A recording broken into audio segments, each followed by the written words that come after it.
know, if you go all the way back to 14, remember those very popular words of do not let your heart be troubled, trust in God, trust also in me. That's some of the verses that we use for funerals.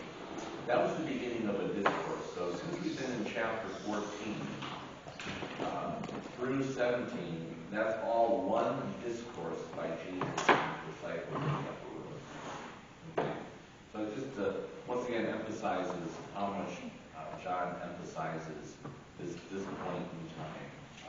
Not only the passion, but that would have been, the course of, I don't know, maybe an hour or so. What do you mean by discourse? What I mean by discourse is he doesn't stop talking, and it's all one discourse. In other words, he's speaking to them. So it's all one conversation? One conversation. It's mostly a monologue, but there are some times, I believe. I don't know if there's, yeah, there are. Or we do not know yet. So there's some conversation involved in there, but now that whole thing, from the vine, the branches, the world will hate you, I'm leaving you, all that stuff. And then finally, which is interesting, is he ends it up with the prayer, doesn't he? He ends up with the prayer, the high priestly prayer, and as we talked about last week. And then he goes. That's it. There's going to be, this is going to be now where they take him away. And I want to, so I put 14 through 17 is a block of the gospel, a discourse.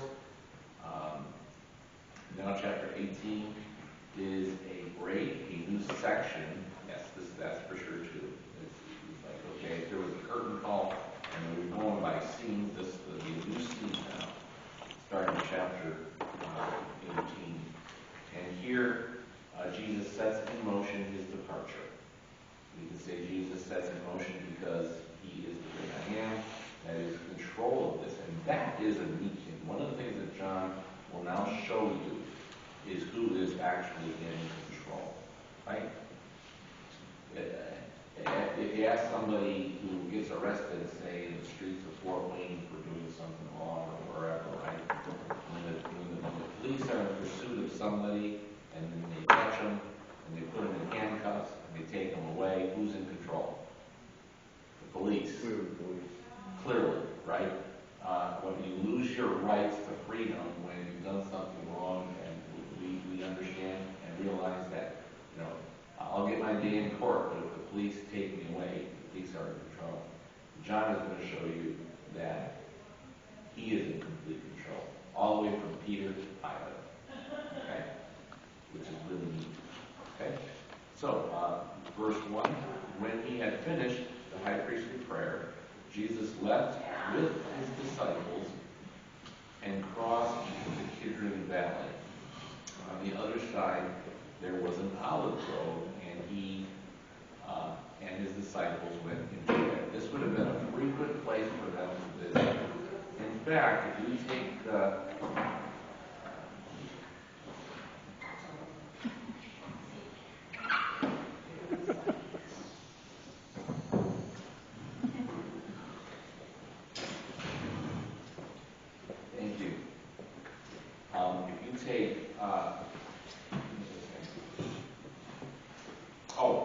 the last week of Jesus, in fact, that's one thing that Pastor Shoemaker is doing in our midweek devotions. It seems like he would have, the first night when he first got there, he would have went back to Bethany and stayed there. Even possibly after he cleansed the temple. For sure Sunday night. But then it would have been the last few nights, Tuesday night, Wednesday night, and now Thursday night. He would have probably been there. A guy by the name of Lenski, who I read a lot of, suggests that he believes that Jesus would have slept in the Garden of Gethsemane the 2 nights prior to this one. I'm not sure how he got to that. Some of these exegetes really didn't go a little too far with it. But he thinks that that's where he would have stayed. Okay? Oh, I know why he did it. He says because in the part where Judas knows where Jesus is going to be, notice that he knows where Jesus is going to be and he leads him there. So it seems like it's almost as if Jesus would have set up camp because he knows that that's where he was staying. And he loved the place. And the group, they stayed together, they sang hymns together, they had devotions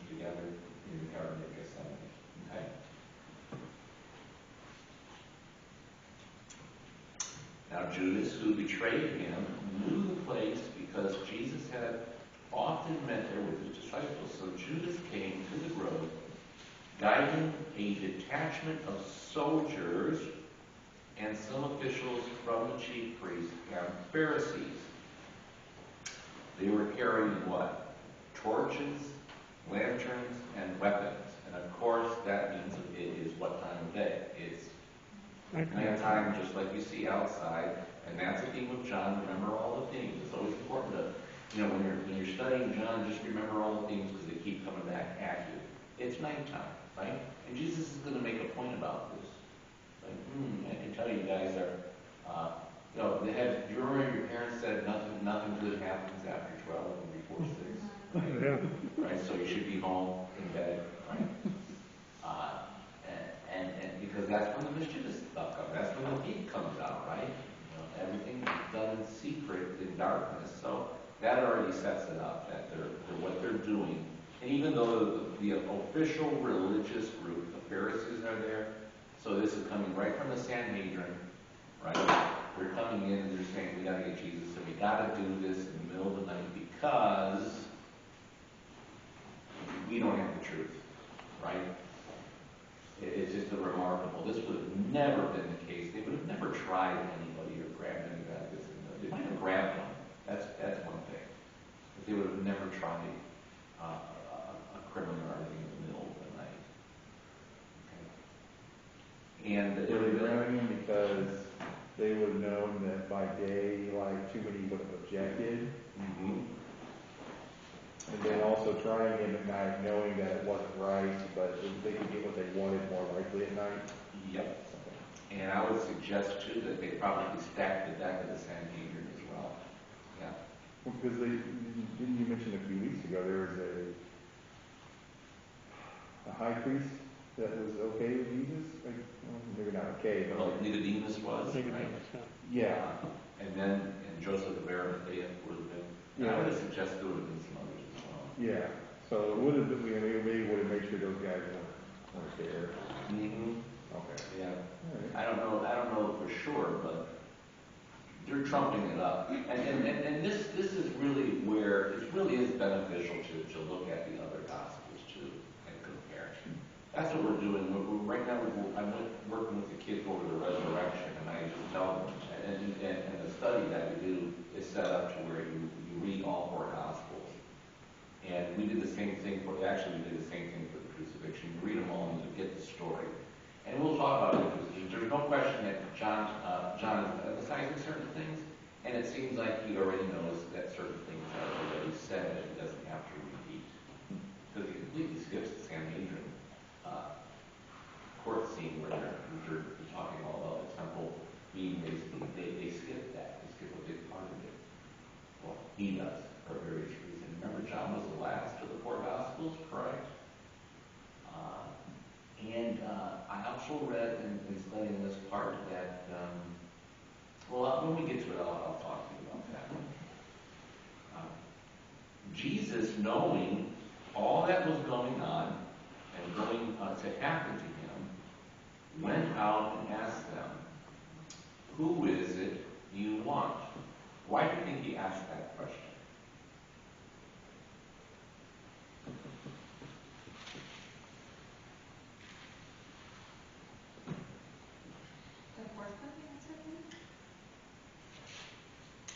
Yes, that's part of it. Mm-hmm. To see what they would call him, like how would they refer to him as Jesus of Nazareth or Rabbi? That's possible too. Mm-hmm. Ultimately, what he's going to do here is that he's going to show them who's boss, and he's going to protect his disciples. Those, I think, are the two main things when we get into this. That wasn't fair. I should have read more and then answered the question. I'm getting ahead of myself a little bit, but he is going to show them who's boss and who's in control, and he wants to protect his disciples. Okay? So I have a little bit here in my Bible, if you don't mind me saying. Yeah, no, go ahead. It says Jesus was forcing them to acknowledge that they had no authority to take his disciples. And in fact, he demanded that they let the disciples go. The force of his command was established by the power of his words when he spoke, I am he. That's exactly right. Which Bible was that? Is it? That's a Johnny Mac. Okay. Yeah, that's right on target. Yep. Yep. Pastor, it says too, after he said, I am he, it says they fell to the ground. Right. Yeah. We're going to The soldiers. Yes. And this would have been, yeah, That's big. there's a lot of speculation on that, but we'll get to it. I think absolutely happened. I think it was a miraculous thing. Yeah. So it would have been a detachment. Okay. Now a detachment, there's different Greek words for those. Bottom line is, it wouldn't have been a complete detachment, but it would have been a sizable number of people. You know, I would guess. Like 100 people? Or? No, maybe 30, but sizable enough, maybe more. They are dealing with, They are dealing with 12 disciples, and they didn't know what they were going to get. Yes, and so this is it's a good number of people, and that's what's going to make this really cool. And the other thing is, he's going to set up the parameters of his being taken away, which should tell Peter something that he just doesn't get. All right? And I think we should all identify with Peter. If I can only get Jesus, all right, I can really understand what he's saying, because he's in control. Yeah, we're looking for Jesus of Nazareth, right? I am he. What do you think of? Do you think of another book of the Bible? I think Exodus. Exodus. Right. When God identifies himself from the burning bush. That's exactly where you want to go. That's exactly where John is going. And that's why John goes over and over, I am the bread of life. I am the resurrection. I am. All the 7 I ams. That I am thing now is going to show itself. And the reason why John mentioned I am all the time, because he is the great I am. And if you go back to the book of Exodus, what's happening? Moses comes to this holy place where the bush is burning, right? It's on fire, but it's not burning up. I would suggest to you that's a reference to the two natures of Christ. And the sound that you're hearing is the voice of the pre-incarnate Christ in Exodus. Okay? And Moses is not really getting along with the program. And he's being instructed on what to do to go back to Pharaoh. And he says, send somebody else. Who am I supposed to say you are, burning bush? Right? Just tell him, I am. I am. It's just awesome. I am. Who's God? He just is. I am. And so what would the sound like? Now, I wish that the disciples would give more of a description of the tone of his voice. How did he say it?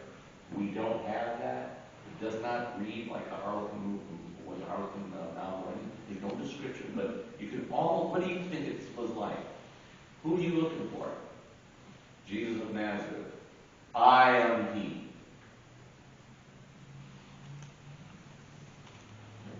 We'll read on. Well, it even says they drew back. They actually moved away from Jesus and knelt down. And they fell back. Yeah. Yeah. He said it with some authority, I think. Yes, absolutely. Yeah. I think it's interesting in this place he says, I am he, and then later when he's before them and they're questioning him in the trial, he said, you say that I am. Mm-hmm. Interesting. Huh? Yeah. Very good. Hold on to that. All right. It says there that Judas, the traitor, was standing there with them. All right. When Jesus said, I am he, they drew back and fell to the ground. His authority came upon them. Now, soldiers are trained not to do that. And when they come to get somebody, they are in a position where they're ready for a battle. You know they had their swords drawn, the lanterns. They were in a situation because they don't know what if all of them reacted like Peter, right? And maybe what if there were more than 12? They didn't know who was all there. They were ready for a fight. Isn't that what would normally happen? We're going to protect our leader. Right? So they're in a position where you can't just by words fall back unless some kind of miraculous power came upon them. So yes, total authority. And what he was saying there is, and if anybody was really listening, is I am in control of this situation. I'm the one in control. So when you take me, it's all by my will, not yours. You may think it's your will, but it's not. Right? Okay. They drew back, fell to the ground. Again, he asked them, who is it you want? And I don't know, if I was to put a comedy skit on this, I would be, they were, never mind. But they said, Jesus of Nazareth, I told you that I am he. Jesus answered, if you are looking for me, then let these men go. See what happens? He's showing them their authority. He's already in front of it all. Now, Peter's going to do something sporadically. He was given no command to do what he's doing. He's shooting from the hip because Jesus has everything in control. Okay? And go ahead. Just going back to they fell on the ground. Was that because we can't stand in his presence? We fall, but because of our unworthiness, we would fall. And when Moses got down on the ground, he took his sandals off and got down on the ground. And do you think that was just an instantaneous? I mean, they weren't thinking about it. They just dropped down because Of the authority? Of the authority of Christ, the fact that he was the living God standing before him. Is that the reason? It could be, but if you look at the life of Jesus, when through his life he would perform miracles, he was showing his authority. Let's say when he cleansed the temple, right? He was showing his authority, but remember what they said? They weren't, when Jesus cleansed, it's a long answer to it, but I'm just wondering, if you look at the whole gospel, when he cleanses the temple, how impressed were the Pharisees and the religious leaders when he cleansed the temple? And showed his authority. He showed his authority, but not like this. Yeah. But he said, I am. Exactly. When God said, I am to Moses, Moses got down because the authority was revealed. Yes, there's no question there. So are you asking for specifics? I'm just asking because it says they drew back and fell to the ground. So, I mean, what was the purpose of them falling to the ground? Was it because they were knocked to the ground? Yeah. Because of the power of the words I am, Yes. the presence of God was here. Yes. He knocked them to the ground. He was better than Benny Hinn. You know, did you ever watch those clowns? They do and they fall down. If there was a show, there was a one charismatic act where people falling to the ground, and I actually believe it. All right. I don't know how many of you know what I'm talking about. Yeah. Charismatic thing, fall down and slave and all this stuff, which is psychological as far as I'm concerned. We won't go there. Let's talk about this instead. But this is definitely yes, his power. Yes. The study Bible notes that it's repeated 3 times. Yes. The I am. Yes. Yeah. John loves the threes, and he did it 3 times. Yep. First one, I am, he falls. Second time, I told you, I am he. Now let these people go. Right? They have nothing to do with it. This happens so that, oh, wait a minute. Is it 3 times? I know there is 3 times. I told you that I am. I think one's just John repeating that he said it. Repeating it, yeah. I told you that I am. Yeah, okay. I told you that, yes, I told you that I'm he. If you're looking for me, let these men go. This happened so that the word he had spoken would be fulfilled. I have not lost one of those that you gave me. He's protecting them. All right? Simon was not told to do anything, was he? In fact, who just handled the situation? Jesus. Exactly the way he wanted. Yeah. what did Jesus say over and over was going to happen at this moment? He was going to be handed over. Right. Tortured, killed, and he was preparing them for this. So he's got it all handled, and then away goes, there goes Peter, right? And he just reacts, and he takes out his sword. Simon Peter, who had a sword, drew it, and by the way, the word sword in the Greek, that one, would have been a short sword, kind of like with the Romans. It would have been a short one like this. He was probably aiming for Malchus's head. He wasn't aiming for his ear, but Malchus was quick enough to move, and it just got his ear. Because Peter was ready to die for Jesus. And keep that in mind. You know, you look at this, Jesus prepared the situation, and he comes over, flies over, goes against Jesus' command and Jesus' authority, right? And he's going to handle it Peter's way. And Peter's always been saying this, right? This is Peter. He takes the sword, draws it. Oh, by the way, all four Gospels have this, and they all sound a little bit different. The servant cuts off Malchus's ear. He actually names him, because he's going to name Malchus again later on. So there's something with this Malchus he knows. But he's the high priest's servant, all right? Malchus, it's very possible Malchus didn't have, he may have had, but he would have been right there in the front because he was the high priest's servant, so he would have been in the front and one of the people first to be reached if there was going to be a conflict. Then Jesus commanded Peter, put your sword away. And now he's going to reiterate what he's always been saying to Peter, but Peter just doesn't get it. Shall I not drink the cup the Father has given me? So this is not the cup that Pilate is giving him. This is not the cup that the Sanhedrin is giving him. Jesus is affirming that what? This is the cup that my Father is giving me. So with his control of the situation, he's also speaking of the fact that his Father's in control of the situation. This is the program, Peter. And you're messing it up. Okay. What else is said during this? If you go to Luke, you'll find that the man was healed. Malchus was healed. The other Gospels, the other one is, if you take up the sword, you'll what? Perish by the sword. And I'd like to spend a little time on that, even though it's not here. It's very interesting to understand that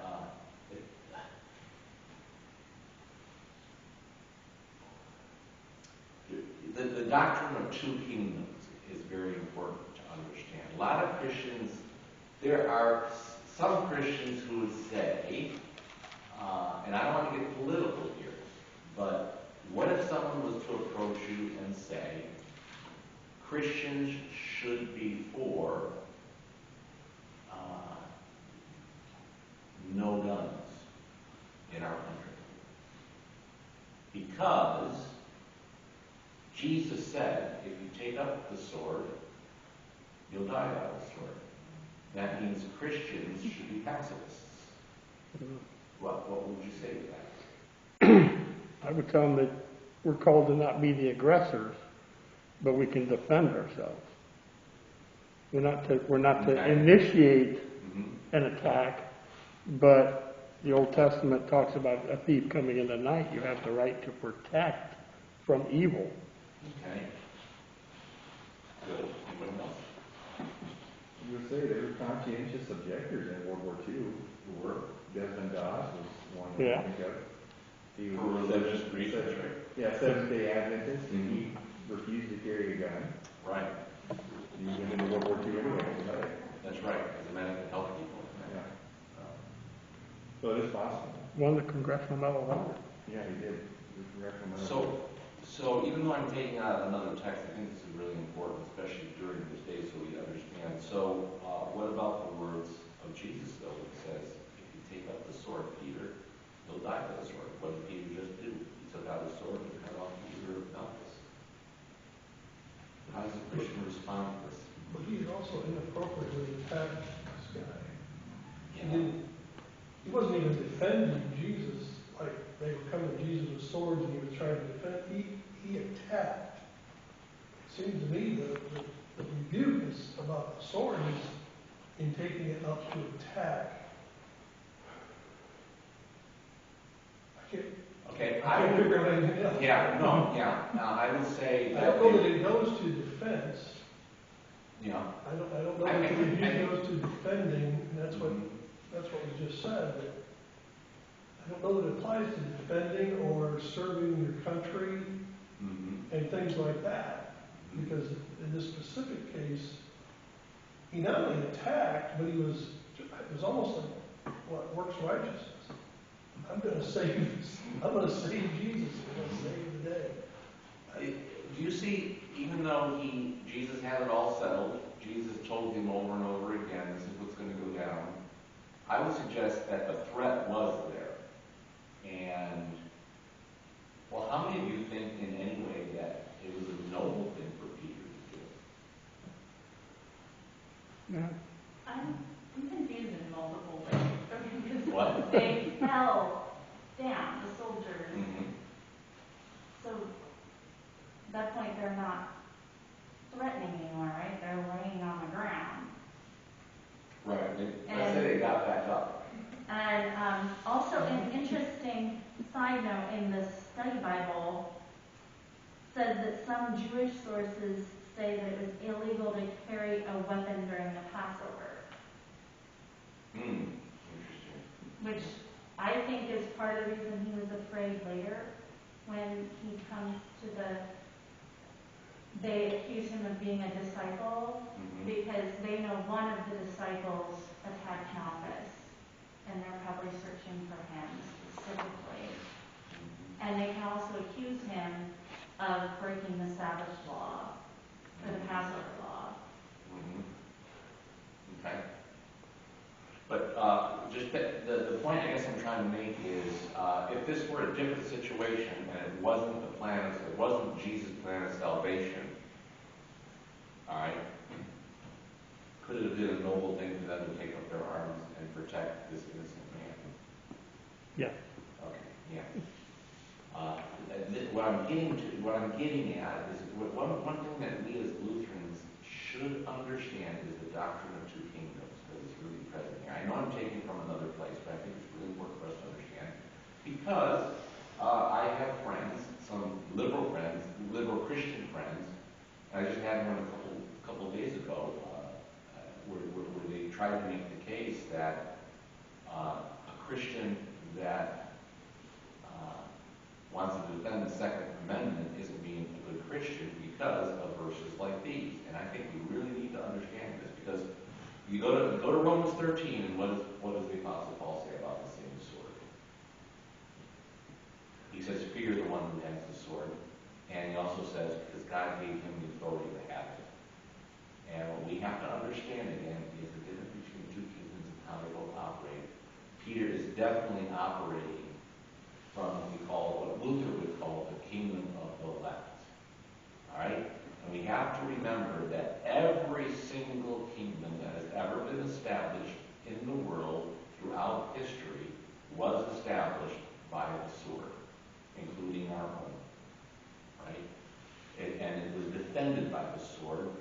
And what we call just wars, where a soldier would have to go out and kill to defend their country, isn't necessarily sinning, right? They're acting under a different type of kingdom, a whole different type of system. And in those situations, that's different than this one. And one thing that Jesus has done, and is always doing, throughout his ministry, through all the Gospels, and you see it here, is he's telling us all that the eternal kingdom, not the temporary kingdoms of this world that has authority by the authority, there's a government authority, and that authority is given to them by who? God. That the eternal kingdom is a radically different established kingdom and is done differently. And what Jesus is saying is it's done completely different, and Peter, you have to come to understand. Okay? So you brought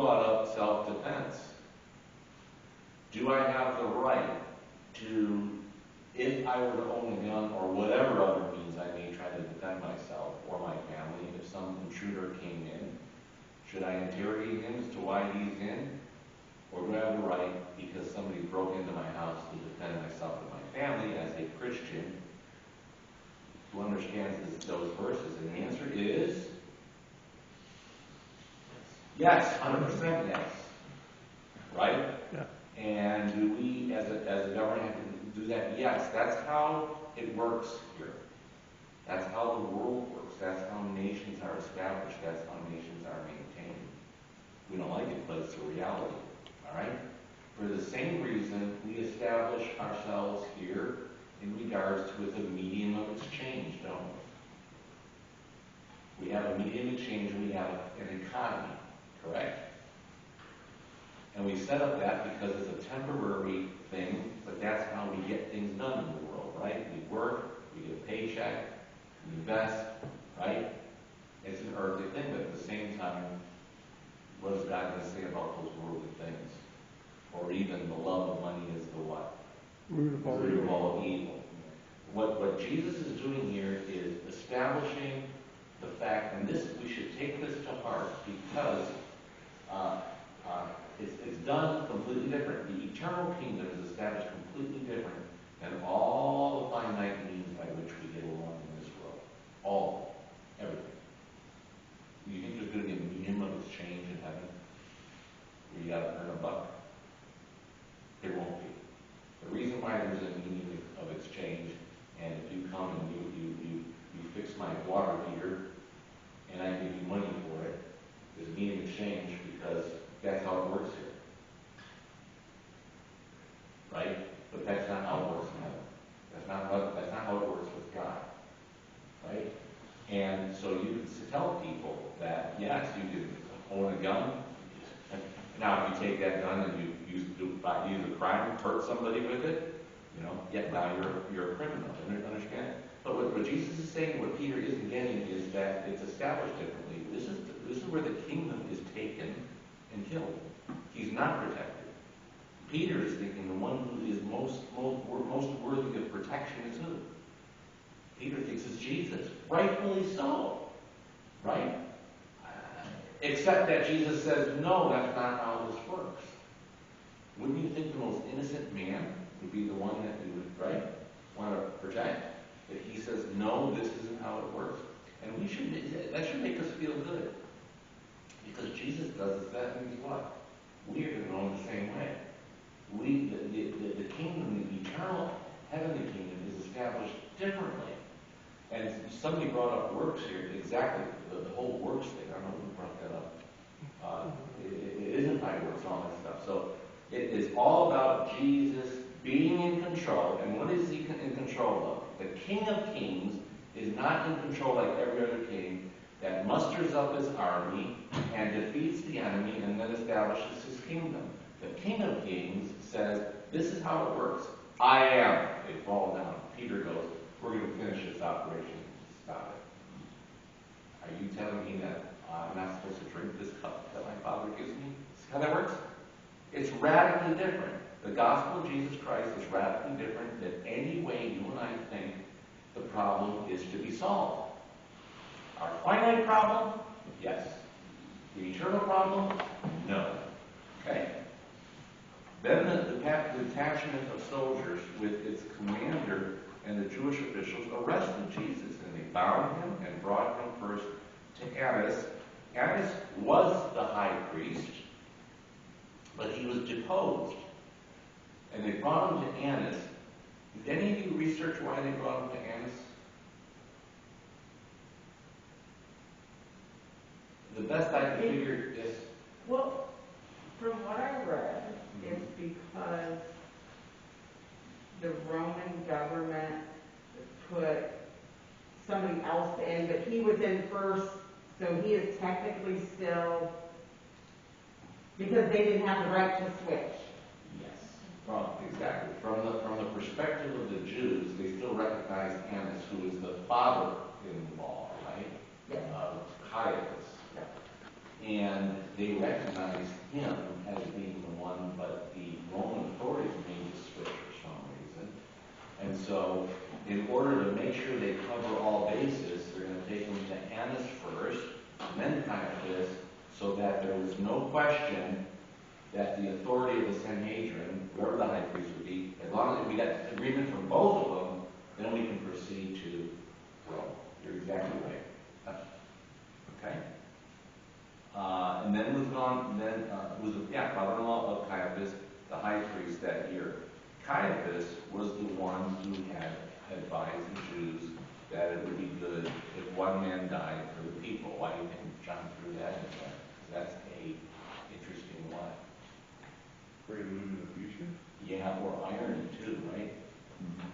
It's synonymous with may his blood be upon us and our children. When Pilate says, who's to blame here? Because I'm not. I'm going to wash my hands of this. And they said, we'll be to blame, not only us, but may his blood be upon us and our children. We'll take the blame, right? And a Christian, for a whole different reason, can say the same thing. May his blood be upon us and our children, right? So that we may what? Have the atonement. This is the same thing. From Caiaphas' standpoint, hey, it's better to get rid of this knucklehead and save our religious establishment, right? It's better off that way. In reality, you and I would say, because through faith, is it was better off, unbelievably, but it is better off that this one man died for the sake of salvation of the world. You could say it's an irony, you could say the same thing and mean something completely different. I think he might be emphasizing it because earlier when Caiaphas says this in John, in like chapter 14 or whatever chapter that was, it was when Caiaphas said that kind of encouraged them, riled them up to want to kill him. Yeah, say it again, I'm sorry. Earlier, back in what chapter was that? Yeah. Go ahead. In chapter 14, when Caiaphas first says, or not 14, when he first says this, it's that statement of Caiaphas that encourages and riles up all of the rest of the chief priests and the people to want to kill him. Right. Yeah. Yes. Very good. Okay. Okay. First denial. Simon Peter. And I would suggest, what you said about Simon Peter is true to a certain extent, but I think what's happening ultimately for Peter is he was very brave. He was willing to give up his life for Jesus in defense of him from a worldly standpoint. Almost like, I would say, and I'm not saying he's the same thing, but Peter has true faith. But are there people who are seen as, how many people in Islam are willing to give up their life for their cause? And what is that cause? For the establishment of a kingdom. They truly believe that. A terrorist really believes that, he believes that he's going to have the 70 virgins in heaven. That might be his biggest reason. But at the same time, he's saying this is for Allah, and we're going to do this because we're trying to establish a kingdom the way the world establishes kingdoms, right? Peter loses his cool and starts denying because this is not his program. And so he's brave. He's as brave as they get. He's always said, I will die for you, Jesus, right? And this will never happen to you. Get behind me, Satan. No. Shh, cut off the ear. But when Jesus insists on his own program of no, you have to let me go, goodbye. I was just saying from chapter 14 through 17 that I'm leaving you. This is how it's going to go. When it's clear that Jesus' program is going to be the program and not Peter, that's when he starts losing faith. He starts losing faith and he starts to doubt. He's a courageous man. But he all of a sudden not willing to die. He's not willing to die for this. Not now. He will later after the resurrection. But now he starts becoming a coward. Why? Because he's not going to die for this defeated plan. This is a defeated plan. Right? Why would I give up my life? I'm ready to defend Jesus so he can live forever here like the Mount of Transfiguration. But Am I going to die? When the leader says, I'm going to die? And the answer is no, that's not what's going on in the heart of it. Right?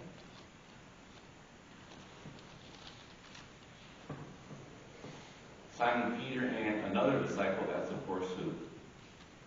John. I get a little aggravated about that. I like John, but John is kind of like, he spends too much time trying to be humble. Doesn't that seem like that? I don't know. That's just a side note. You know, spends a lot of words of, then there's this other guy that was hanging around him, and later on there's this other guy that ran with Peter to the tomb. He was a lot faster a runner, and he got to the tomb first.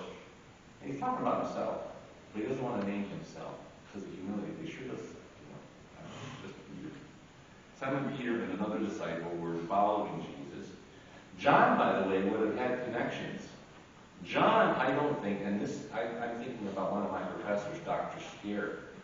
We always think about all of the disciples as being poor fishermen. He believes that John would have had some wealth because he had some political ties. John was able to get in, right? Peter had to stay outside. That's coming up later. But John had some established credentials in his time. Because this disciple was known by the high priest, see, he went with Jesus into the high priest's courtyard, but Peter, who had to wait outside of the door, see that? The other disciple, who was known to the high priest, came back, spoke to the girl on duty there, and brought Peter in. Okay, I got my buddy, he's cool. They bring him in. Now he's in this inner court where the high priest is.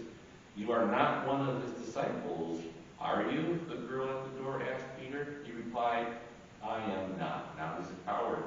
Okay, he's not willing to die anymore. It was cold, and the servants and officials stood around the fire they had made to keep warm. Peter also standing there warming himself.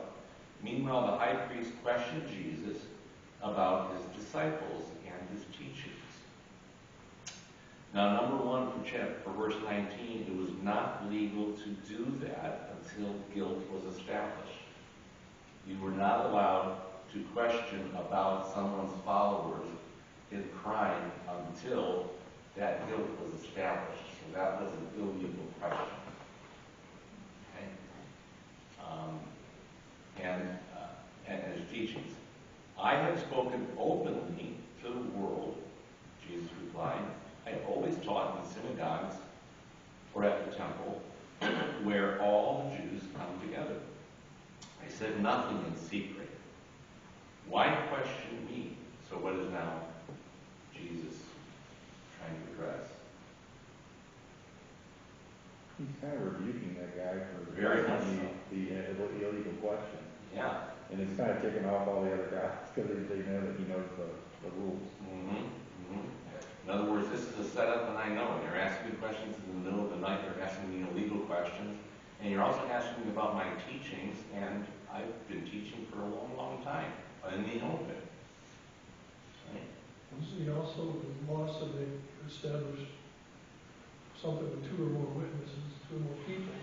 Mm-hmm. So he's telling them, go follow your law. Mm-hmm. You can ask anybody. Very good. That's an excellent point. Yep. So not only, he's telling them to follow their own law, while pointing out that they are not following That's right. their own law. He's asking for a fair trial, but they're clearly not going to give him a fair Yeah. trial. He's already in their minds, and I've already committed a crime. Yes, but They're just looking for a way to just make it all fit. Right. I don't think he's asking for a fair trial. I think he's just condemning them for what they're doing. Yeah. Is that fair? Sure. Because he knows he's not going to get one. Plus, he's the one in control, and he knows his father is the one who's sending him to the cross, right? We always ask the question, who's sending him to the cross? I mean, he is sending him? Is Pilate sending him? And the answer is yes, but ultimately, why? That's John's point. Ultimately, he's in control, and his father's in control. I mean, the part that makes me wonder if he's asking for a fair trial, he says, Jesus answers them, if I have spoken wrongly, or testified I'm wrong, but if I've spoken rightly, why did you hit me? Right. So that's what makes me kind of wonder if he's asking for some kind of fair trial. Yeah, he's speaking truth, and anybody who's coming out after him illegally or doing something wrong, he's He's showing them their sin, for sure. Yeah. Why question me? Ask those who heard me, surely, again, to your point, the Deuteronomic law, Gary. Surely they know what I said. When Jesus said this, one of the officials nearby struck him in the face. Is this the way you answer the high priest? If I said something wrong, Jesus replied, testify to what was wrong. But if I spoke the truth, why do you strike me? And he's striking them. What might his answer be? You're disrespecting what?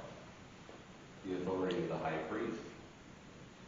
And someone might suggest that's true, but the point is he's God. I guess he has higher authority, number one. Number two, he's speaking of the sin of the high priest. And I think he's also saying if you're in authority, you don't have any right to sin this way, right? Okay? Then Annas sent him still bound to Caiaphas the high priest. Right? And Simon Peter stood warming himself. We're kind of going back to verse 18 over here. Scene shift back and forth. He was asked, you are not one of his disciples, are you? He denied it. I am not. One of the high priest's servants, a relative of the man whose, this is interesting, whose ear Peter had cut off, challenged him. Now,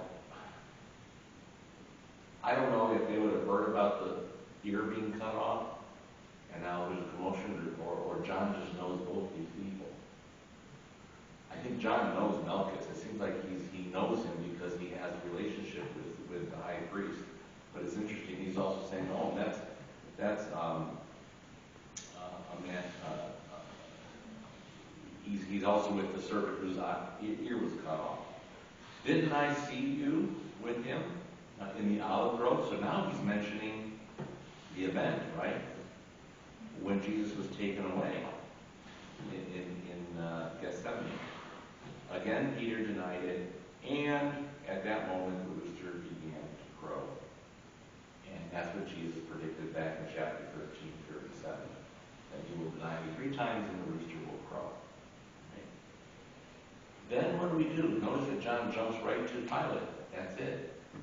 So if you really want to get a lot of this stuff, you got to go to the Synoptic Gospels, because a lot of things happen there with the phony trial and how nobody could get their story straight. And quite honestly, the most interesting thing for me is that even though they did it in darkness, I'm taking from the Synoptics, not here, but if you take the whole thing together, even though they did it in darkness and God had all authority, Jesus had authority, they were asking questions illegally. They were hurting Jesus illegally. And if you look at the trial, nobody could get their story straight. So if you were really judging what's going on, if you got a bunch of people that can't get their story straight, you know who's at fault and who's not. It's totally showing his innocence, right? And what's interesting is, you remember that Caiaphas knows this thing is not going well. There's a bunch of bozo witnesses here. You know, even though we're doing this in the dark, we can't convict this guy. He's as clean as they come, right? So what does he do? He stands up and says, okay, forget this monkey business. And I would suggest Caiaphas is thinking, I've got one card left to play. And I know if Jesus wanted to, he could be free right now. And that's when he does what? He stands up and he tears his clothes. Well, never tears clothes, yes. He says what? He directly, just point blank, asks Jesus, are you the Son of God? Right? Now, what's interesting is, if Jesus was the charlatan and wanted to get out of this mess right there, he's clean. He is free. Because there's no testimony that's convicting him, right? So, I bet you Caiaphas was like, this is going bad. He's free. I'm just going to go for a long shot here. Because we're monkeying around, right? Finally he asks him. Now, if it's me, and I'm like, oh man, they're going to send me to Pilate and have him crucified. All Jesus had to do is say what? No. Are you the Son of God? No. Wait, are you? Caiaphas or Pilate? Caiaphas. This is before he gets to Pilate. Okay? Are you the Son of God? If he would have said no, they would have had nothing on Jesus if he Jesus say? Yes, and not only that, I'm going to come in the clouds someday. So Jesus is the one who helped him out big time by telling the truth and convicting him for the crime that he didn't commit. Isn't that interesting? So this is a great example of absolute corruption habits, but corruption. Absolute power. I'm talking today. Absolute power corrupts absolutely, and evil can't win. It always implodes on itself. That's always our greatest hope. If you see evil in our country, our biggest hope is that it implodes on itself, because it always ends up doing that. Okay. So guess who's the one who's in control in all different ways? I am He, right? And Jesus could have been let off at the end. But number one, he's not going to lie either. If anybody asks him, are you the Christ? He's not going to say no. Right? And even when he asks, who do people say that I am, so that he gets the confession, you are the Christ, then he says what? You're right. So Jesus is even in control of his own conviction. And even though they knew that they were going to have to trump up the trial with false accusations, do it in the middle of the night, and kind of concoct something, in their striving to do that, they can't do it. Okay? Make sense? So now we jump right to Pilate. Then the Jews led Jesus from Caiaphas to the palace of the Roman governor. He goes to Herod there too, in the whole thing too, but that's a whole different story. By now it was early morning, and they would suggest that it's probably by this time right around 6 to 7 o'clock in the morning. And to avoid ceremonial uncleanness, the Jews did not enter the palace. They wanted to be able to eat the Passover. What do you think about that? Now, this isn't the Passover meal that was eaten on Thursday. Remember, Jesus already had the Passover. But the Passover continued over a course of about a week, so it had a bunch of different Passover meals, the Feast of Unleavened Bread and all that. So they're in the middle of the Passover that actually lasts for a whole week. So what do you think about that? They don't want to enter into the palace so they can continue to what? Celebrate the Passover. Compare that to what Jesus said during the Passover meal.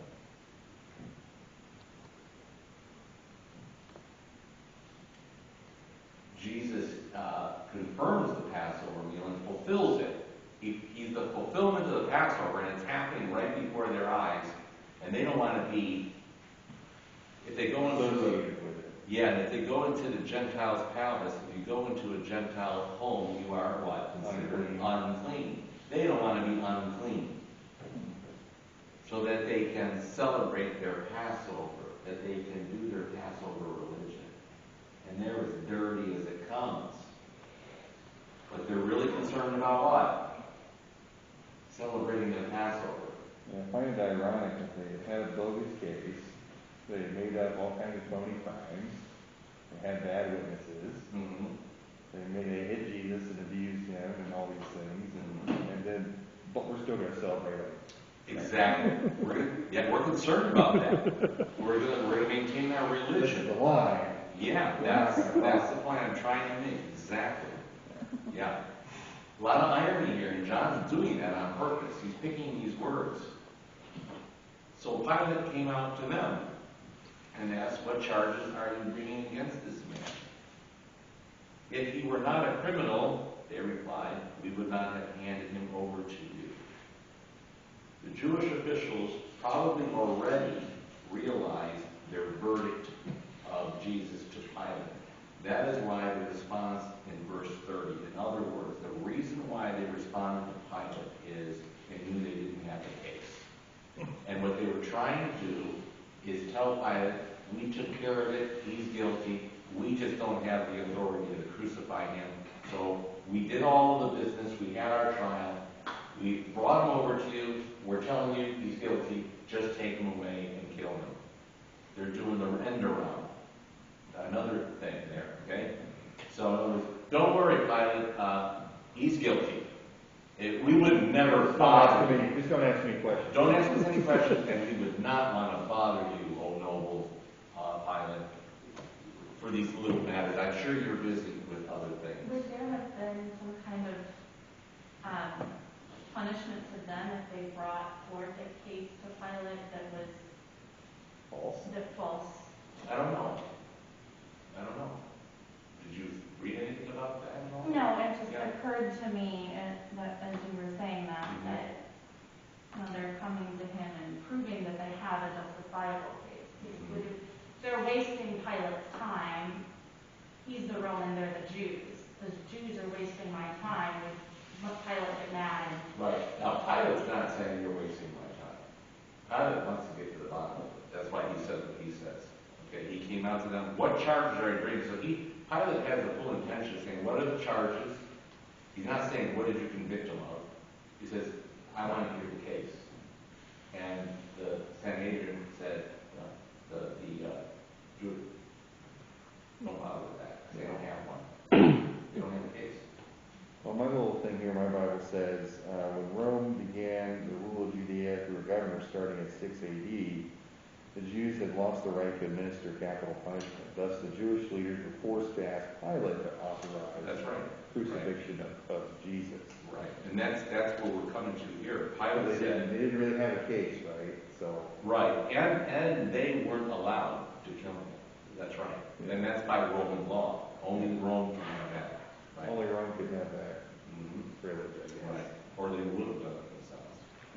The Jewish leaders would have also known that Pilate was on the bubble with Tiberius too, because the guy that recommended Pilate, Tiberius killed him like the year before, and the Jews, they had complained to Rome about some stuff Pilate was doing. And so they would have also known Pilate was in a precarious position. Mhm. So that's kind of, the whole dynamic is very interesting. It was very interesting, yeah. Yeah, he was on thin ice right now. Yeah. Yeah. And thin ice with Rome didn't mean you were got an early retirement, well, you did. Right. And he was the guy that had to deal with this Jewish sect that always caused problems, right? Yeah, that's right. So take him yourself. In other words, right there, Pilate's saying, go ahead and take him yourself and judge him. He's not thinking, kill him, execute him. You know, you guys have the jurisdiction over things like this, and you're right. It's like, yeah, we don't have jurisdiction over execute. That's why we bring it up to you. But we have no way to execute anyone. The Jews objected.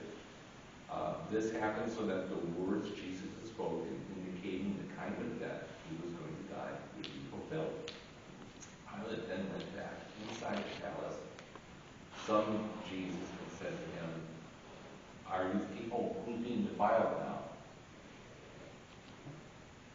Jesus is. He's inside the kingdom. He's inside the palace. That's an interesting thing too, right?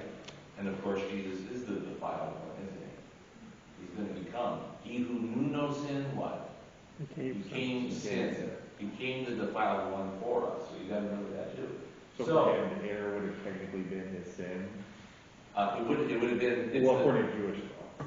Yeah, but the sin of the world is now upon him, so he's now the defiled one. So the innocent one is being defiled by Jewish law, and the guilty ones that are lying him dead are purified by not being inside of the palace, so they can eat the Passover. Jesus can anymore. Isn't it interesting how it works? Are you the king of the Jews? Now, he's asking that question, which means, did Jesus tell him that? No, he's asking Jesus, so what was being told? They would have told him that, right? He would have been given that information. This guy thinks he's the king of the Jews. All right? Now, is that blasphemy? Or are they trying to trumpet the charges and call it something called insurrection against Rome?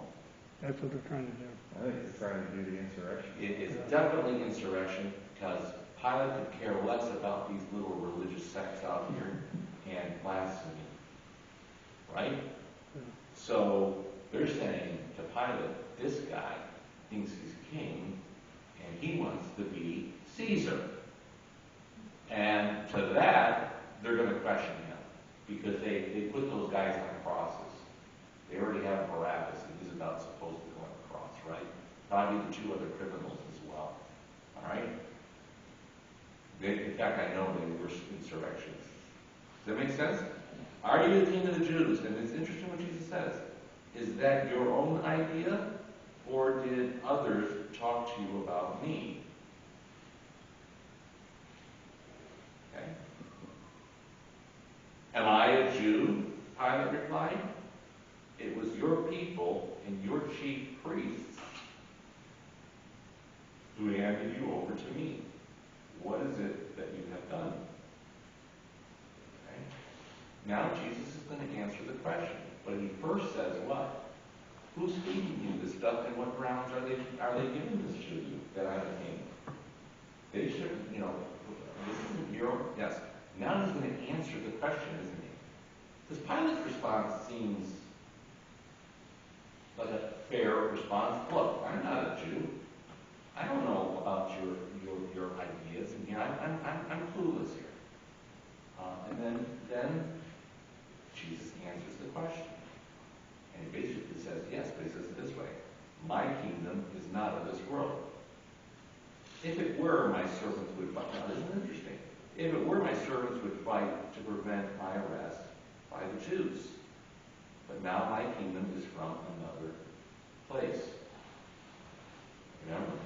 If this were my kingdom, then the Peters of the world would what? Defend me. But I'm not fighting for this kingdom. All right? Now, this should let us put our own kingdoms of this earth in its proper what? Perspective, in the light of reality. Even our patriotism. Understanding that we're first and foremost members of the kingdom of God. Right? And yes, if he operated as a king of this world, or a king of Rome or whatever, yes, they would protect me. But I'm dying to this world, right? I'm going to allow Rome to kill me. Just like I allowed Babylon to destroy the temple in the Old Testament, and the Holy of Holies would be demolished, right? Just like I've done that throughout the whole time. Just like right? So I'm going to allow the world to kill me, because that's the program of God to establish the eternal kingdom. All this stuff of this world must finally come to an end. And in order for it to happen, the evil that perpetrates you, that goes against you, is the evil that I will now take upon myself in order to save my children, to save humanity. And that's how it works. It's in order to establish it. That's what goes on. You are a king then, said Pilate. Jesus said, you are right in saying I'm a king. In fact, this is the reason I was born. And for this I came into the world to testify to the truth. Everyone on the side of truth listens to me. And I'm telling you, dear friends, if we listen to him, we should be hearing what he's saying. And understand that we are dying to this world in order for the eternal kingdom to be established. And so we should not be afraid to lose our lives. We preserve them. We take care of them. And what interesting thing, my daughter Amanda and I have this we back and forth around. She used to work at the in Kentucky for 5 years now. She was there for about 4.5 years at the pediatrics intensive care. So now she's at in Indianapolis. What's the hospital? Riley's Hospital doing dialysis for children. Okay. So we do this little thing where I say, hi, we'll talk about things. So you saving lives today, Amanda?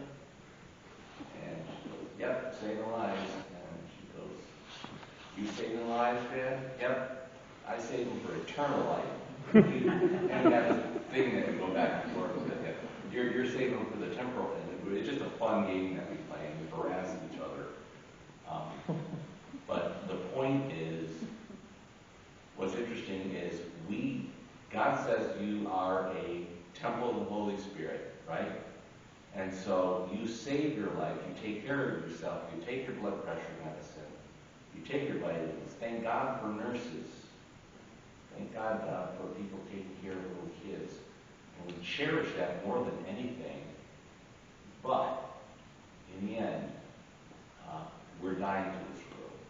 So when God does call you, stay healthy, but when God calls you to the eternal kingdom, death is how it looks like.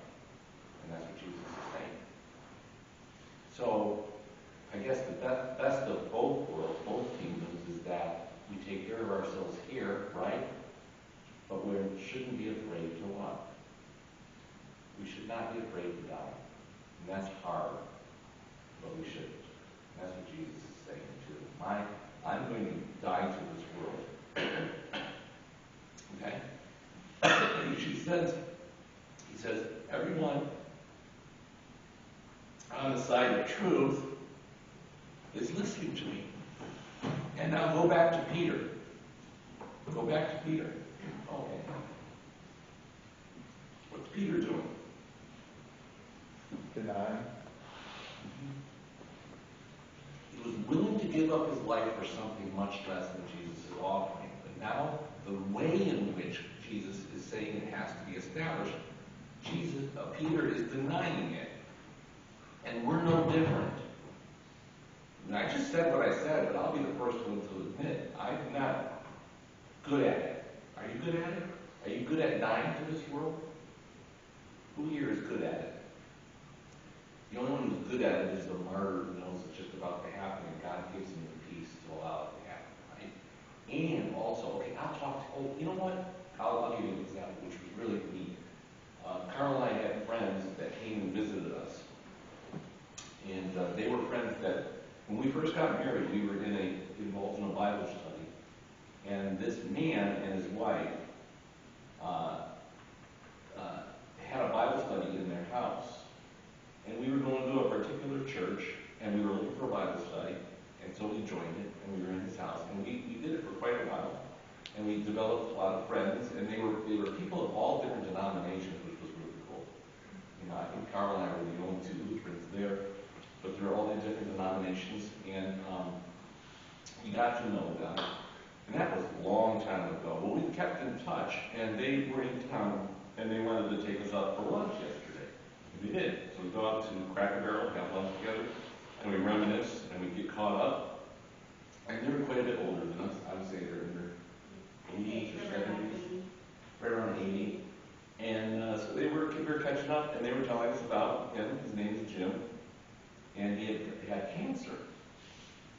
And he also has his son-in-law had what might have been a stroke, something with the heart anyway. He's in bad shape. He's probably my age or a little older, 52, so he's younger than me. And he's been laid up after this COVID thing. His daughter, wait a minute, is his daughter-in-law? That's your son. No, it's his son that had the stroke. Their son had the stroke. He's not getting good care because they can't even see him, they can't even touch him. It's something Michigan and all this stuff. So they're talking about their situation. It's very heartbreaking. And then in the end, they said, and then Jim talked about his cancer. He came down with a cancer, prostate cancer, and it metastasized all over his body. And he said when they put him through, Kathy, where they light up like a Christmas tree. PET scan. The PET scan, yeah. He said he lit up like a Christmas tree all over his body. So the cancer is all over the place.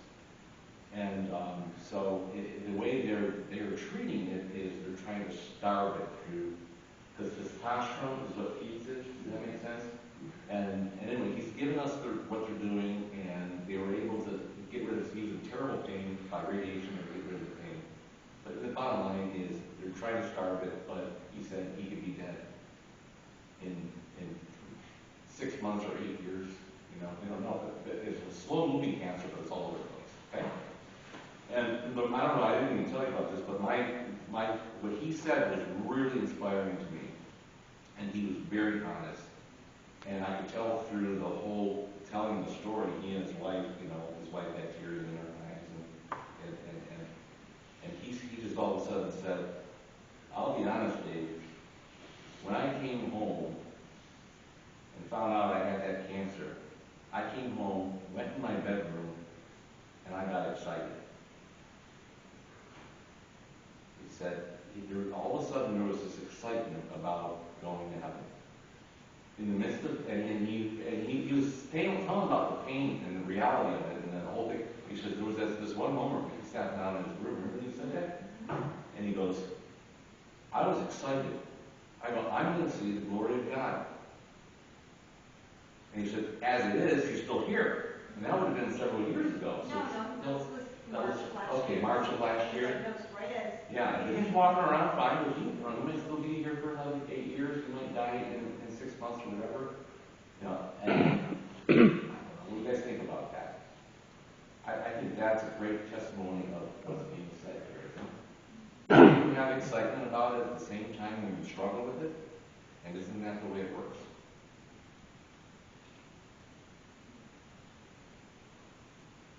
Right? I didn't even talk to you about that. That was my favorite part of the meal when you said that. He had such peace in his eyes and said it. Here's another thing. There's parallels to living, too. Yes. That while one man is going through a big turmoil and another is having a joyous spot, he just happens to recognize them for the value that they are within him. Mm-hmm. And that's God's gift to him. Very That good. comprehension, that understanding, Mm-hmm. while still walking the earth. Right. Right. Very He's good. in transition. Yeah. Mm-hmm. You know, Pastor, you said who's good at it, you know, dying to this world. I mean, people who are depressed and lost everything and seem no hope, I suppose, would be considered. I mean, that's still a faith. Might be good at it. In their depression or And they're dying. About dying. You said About who's dying. good here at dying to this world. yeah. But I said, I just thought of, I was trying to think, who would be good at it, but I think maybe people who are depressed and, you know, have lost much would be good at it. Mm-hmm. Older people are good at it, right? Yeah. Yes. That's an excellent point. You start, you start to understand, I think it was Beethoven's "O Come Sweet Death." Carl and I told Ben, when I'm dying, time it right. That's the one I want to hear while I'm leaving. Yeah. Beethoven's "Come Sweet Death." I'm serious. Listen to a choir sing that. It sounds a little bit morbid. When you look at it in this perspective, though, you realize it's actually a very beautiful thing. There is a season and a purpose. Yeah. So, right? So you live in life, you're enjoying life. You're not just supposed to become this, I want to die. No. God doesn't want that. You live this life, you enjoy this life, you take care of yourself. I think as you grow older, you realize you're really living for other people more so than yourself, and that really is what makes us happy. Yeah. You know, the more you live for other people, you realize that you can be a blessing to others, because life is kind of like we enjoy our blessings with each other at the same time. I know that you're in the same position that I am. You're going through the same life and struggle that I am. So if I can help you out in that, and you can help me out, that's the whole brotherly love and sisterly love that we have as Christians, right? And that's where joy comes this time. Football, both sides. But then there's this healthy perspective in the end. So it's kind of a win-win, isn't it? And that's what we're getting here, is Jesus' perspective. He's walked the walk. He knows the intent and the plan, but he still has to experience the walk, because that's where it's going. Yes. And the plan is he's handing himself over with his authority. That just doesn't make sense in one perspective, and then it makes all sense in the world from another perspective. Right? Maybe that's why nobody comes back. You know, all your life, somebody tells you, when I had my kids, or when I was a senior in high school, or when I got married, or when I did this, but nobody comes back and tells you how you're going to die. Yeah. It's still your walk. Yeah. It's truly your journey. Right. Yeah. But we take all those times where we say, okay, that happened for that person that way. The walk is the walk it is, and you can't be spared some of the steps that are in it. Right. But how you walk it can be the difference. Mm-hmm. Right. Walking and hope. Walking through the suffering and hope. Okay, very good. Thank you. Let's see. Taking yourself, but we have no right to execute him. What is truth? Is that where we're at? Yep. Yep. Yeah, there's another one. How did he say that? That's another mystery. And you can read a bunch of commentaries and people will suggest various things. So everyone on the side of truth listens to me. How did he say it? He could have said that various ways. He could have went, what is truth? Is it, there's no truth, Lord? What would that truth be, Jesus? You know, is he inquisitive about the truth that Jesus says he has? Is he skeptical? Is he flippant? I think he's frustrated that the Jews brought him so early in the morning to his house, demanding that he see him for a crime that they say that he's already, so I think But he's, yes, it can be. I think he's kind of frustrated. It's like, really? Do you really want me to do? I think that's kind of what he's going with. Maybe, yeah. I mean, you're giving me over, I don't know. Yeah. One of the kids like, he said, she said, you're Yeah, I trying think he's kind of frustrated. Yeah. Or, and that very well could be it. Or could it be Jesus telling me the truth so I can what? Do this right? Maybe. Yeah, so I can let you go. Give me the answer to this thing. I don't know. I know philosophers, especially those that people today follow, would say, what is truth? There is no such thing. There is no, right. He could be saying there is no such thing as truth. That's right.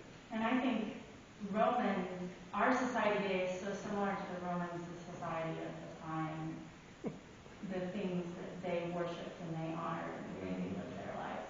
Mm-hmm. That I would kind of lean towards that he would have had that kind of perspective that he is Pilate. There is Caesar. And they had this kind of attitude that they determine what is true. Mm-hmm. And at the same time, though, isn't Pilate's job to determine what the truth is? He's in the midst of trying to determine what the truth is here against the multitude. So he's in a pursuit He's of trying truth. to be politically correct. He is. He is. And this is where we have to go based on the context. Okay, I can only ask why John is picking these words and all that stuff. And I'm not sure. I don't think I have a conclusion to this part. I always wonder what it was. We don't really have where Pilate is either. Mm-hmm. He's just doing his job script. Yes. And, I mean, so far in what he's done everything right up to this point. Right? He's questioned him. He did not take the advice of just letting this guy get crucified without finding out what's really going on here. Right? He went out to them and he honored their religious beliefs about not coming into the palace. So he was in a sense humble there. He would say, well, you got to come here because I'm the big shot. So up to this point, okay. Now with this, okay, so he's gonna come out with the truth. He went out again to the Jews and said, I find no basis for any charges against him. All right. Now you have to go to the synoptics, the other three gospels, to really get a clear understanding, because there's a lot that goes on. But John just jumps right to the Barabbas thing. But it is your custom for me to release to you one prisoner at the time of the Passover. Do you think he's thinking they're going to release Jesus? I think so too. Do you want me to release the King of the Jews? They shouted back, no, not him. give us Barabbas. Barabbas had taken part for rebellion. And then in chapter 18.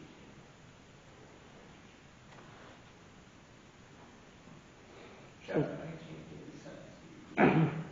So it's quite likely that Jesus was actually hung on the cross that was meant for Barabbas. Yes.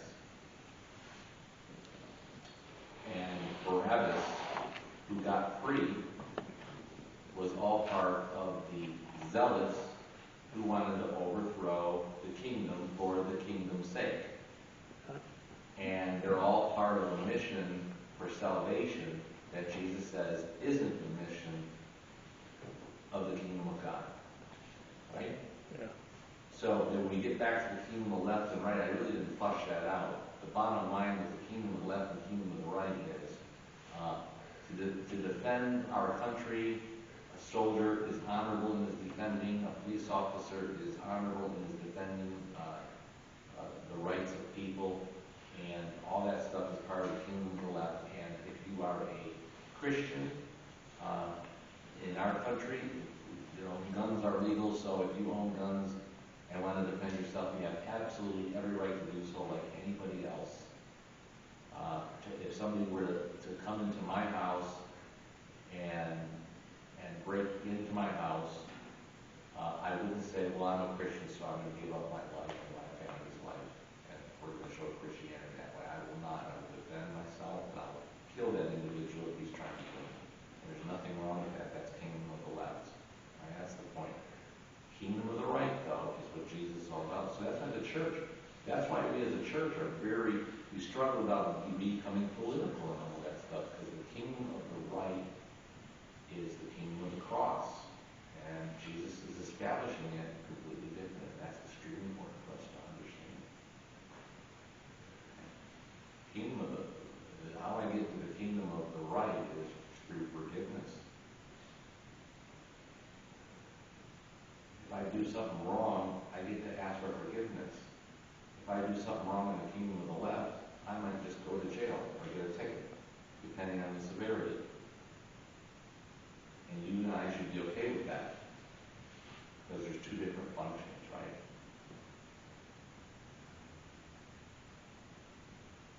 Okay, any thoughts before we go? We only have 3 classes left, and we'll be done. Okay, so we're going to go through it's going to be fast, or we're going to end this thing. Yeah, that's enough for today. That's correct. Dear Father,